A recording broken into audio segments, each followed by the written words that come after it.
Hey, what's going on YouTube?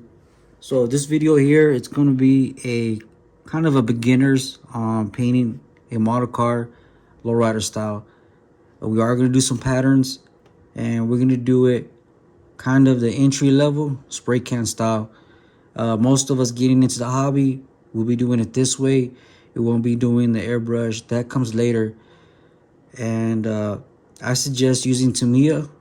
You could buy this now. I know some of us don't have a hobby shop, but we do have Amazon. You could buy this stuff on Amazon. This stuff works great. I will kind of stay away from the big box, meaning like Walmart, Home Depot type paints, because then you start mix matching and they're gonna have a lot of questions and it's just gonna complicate things. And then when you have reactions, it's gonna upset you, and sometimes it's not even fun anymore. So this is a proven method.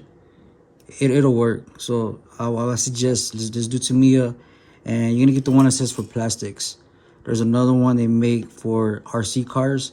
Don't get that one. I think it says polyurethane right here on the label. It says something like that. All right, guys, real quick correction. It does not say polyurethane. It says polycarbonate. This stuff is used for RC cars, the RC bodies. It's a whole different material. All right, so the way we're going to do this is I'm going to try to do this close as possible as the way I do it in an automotive paint. Kind of the same steps, the same procedure. I'm going to try to do my best with spray cans. I've seen guys do it on YouTube, and I see some frustration when you're pulling off the tape and it pulls off the paint. We're going to try to eliminate that by doing it the way you do patterns using automotive paints.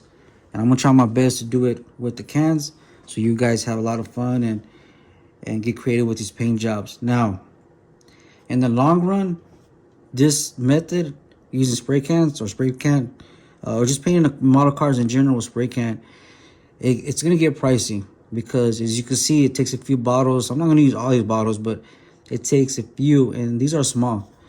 And with the prices going up, they're starting to be from $7 to $10. So you can see it's starting to get more expensive. You could buy a 4-ounce ready to spray urethane for I think $16-17, and it'll last a little bit longer than this. But again, it's all money, right? If we have it, you can buy an airbrush. If you don't, it's gonna take some time, and there's no rush. When the time comes, pick up that airbrush, and then that's another story. Avoid the cheap airbrushes. I know you see a lot of content out there, and there's just airbrushes out there for $15, $20, $30. Do as you please, but I highly suggest avoid them. All you're doing is just, avoiding all the frustrations of not able to find the parts, or, actual painters that use those airbrushes, and asking them for help. Stick what works. Iwata's. There's some other brands out there that are top of the line. Save your money. Get you a good airbrush, because regardless, even if you buy a cheap airbrush, you'll end up buying, or wish you would have bought, a more expensive one. So again, do as you please, but I suggest wait till you buy a more better airbrush and avoid all these cheap things that you see on YouTube. It's just gonna frustrate you even more. All right, so the way we're gonna do this is we're gonna do it on the 67 Pontiac GTO. This is an extra kit that I had laying around. I took the tub out. I needed it because I melted it. It was my fault. Nothing wrong with the kit. I've seen it on YouTube where a lot of guys complain about this kit. There's nothing wrong with it, guys. It's just taking your time. Have patience. I already built one of these. It's a beautiful car. It's show style. It'll do good on the show table. So there's nothing wrong with these kits. Just take your time, and you'll be fine. All right, so one more thing too I want to clear up is, you've seen other content out there, and they're shooting paints. This they use out of an airbrush, which is kind of basically still the same what's in here.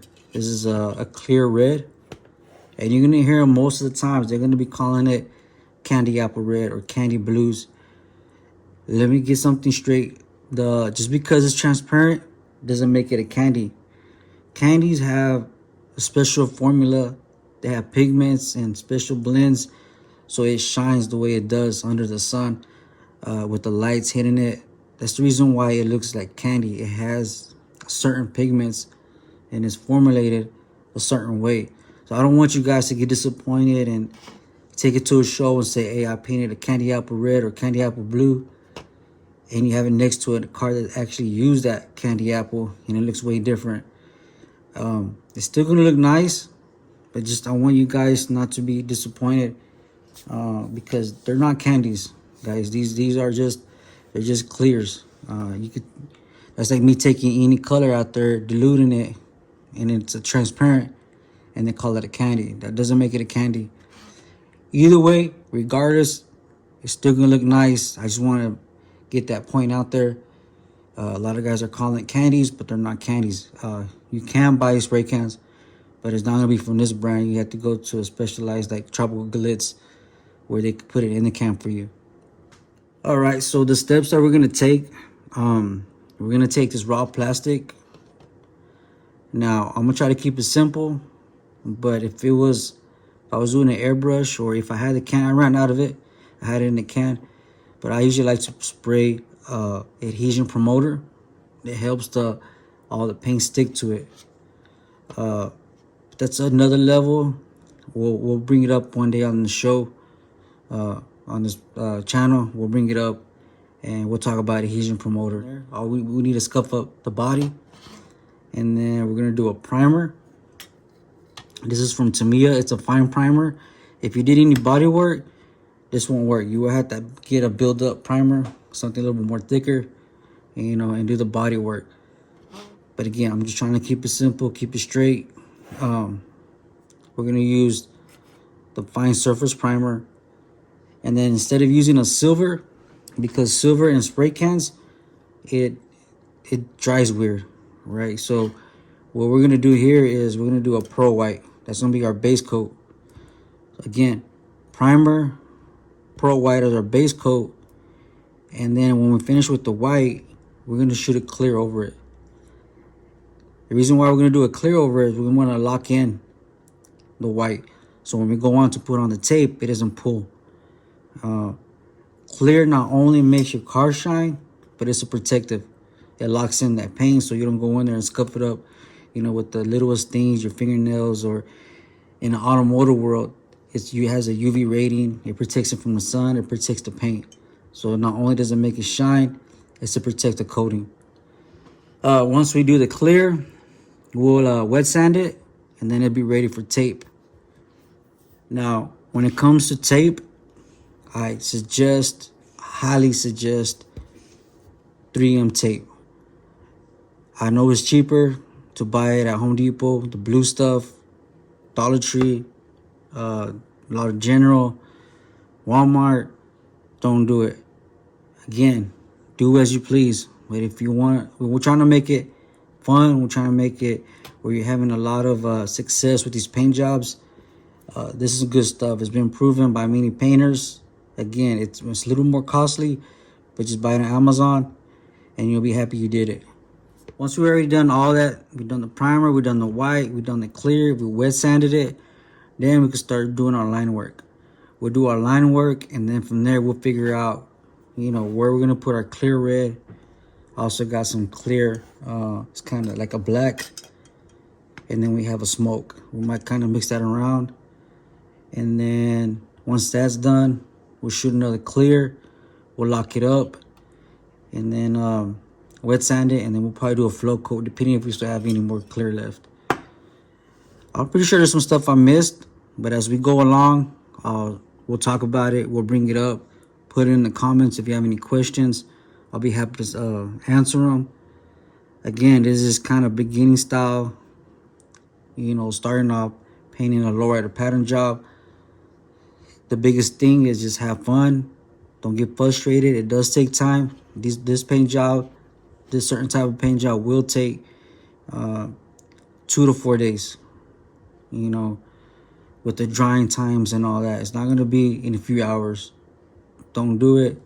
You'll be upset about it. You want to throw it away. You won't want to do it again. Just take your time. Buy another kit so you can work on it while this is drying. You know, watch some YouTube. There's a lot of good guys out there putting good content. Check them out.